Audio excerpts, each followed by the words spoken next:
আসসালামু আলাইকুম রহমতুল্লাহি ওয়া বারাকাতুহু। এই রিচার্জ স্টোরের সাথে থাকার জন্য সবাইকে জানাচ্ছি আন্তরিক মোবারকবাদ। তো আজকে একটা সূক্ষ্ম বিষয় জানাবো, সেটা হচ্ছে আপনি আমাদের বিদ্যুৎ বিল দেন আমাদের অ্যাপের মাধ্যমে, গ্যাস বিল, ডিশ বিল এগুলো দেন, অথবা সাধারণ নর্মাল রিচার্জ করেন অথবা ড্রাইভ বিক্রয় করেন। তার জন্য আগে আপনাকে আপনার ব্যালেন্সে টাকা অ্যাড করতে হবে। এটা হচ্ছে মেইন ব্যালেন্স, মানে রিচার্জের টাকা। এটা হচ্ছে ড্রাইভ ব্যালেন্স, মানে অফারের টাকা। আর এটা হচ্ছে ব্যাংক ব্যালেন্স, মানে বিদ্যুৎ বিল, গ্যাস বিল ইত্যাদি। আর এখানে তালিকাটা একটা অ্যাপ আছে, এটা দিয়ে আপনারা হিসাব কিতাব করতে পারবেন। তো তালিকাটার জন্য তালিকাটা অ্যাপ, মানে তালিকাটার হিসাবটা এখানে আসবে। তালিকাটার যে হিসাবটা রাখবেন, আপনি কাস্টমারকে কত দিলেন, কত নিলেন, আমাদের সুন্দর সিস্টেম তালিকাটা।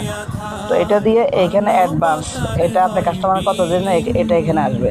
আর ডিউ কত থাকলো এটা এর নিচে থাকবে। তো যাই হোক, আপনাকে অ্যাড ব্যালেন্স করতে হবে। অ্যাড ব্যালেন্সের জন্য মেইন ব্যালেন্স, রিচার্জের জন্য হলে মেইন ব্যালেন্স, আর অফার বিক্রির জন্য হলে ড্রাইভ ব্যালেন্স, আর কারেন্ট বিল, এই গ্যাস বিল, ডিশ বিল হচ্ছে ব্যাংক ব্যালেন্স। এটা ঠিক করে অ্যাড করবেন, বারবার টাকা ট্রান্সফার খুব ঝামেলা হয়ে যেতেছে। অফার বিক্রির জন্য অবশ্যই ড্রাইভ ব্যালেন্সে টিক দিয়ে কনফার্ম দিয়ে এরপরে আপনি সামনে বাড়বেন। আগের অ্যাড ব্যালেন্সের ভিডিওটাতে এভাবে বিশদ বর্ণনা নাই, কারণ ওইটার সময় শুধু মেন ব্যালেন্সে ছিল। তো যাই হোক, এভাবে খেয়াল করে ব্যালেন্স অ্যাড করবেন। রিচার্জ স্টোরের সাথে থাকার জন্য জানাচ্ছি সবাইকে আন্তরিক মোবারকবাদ।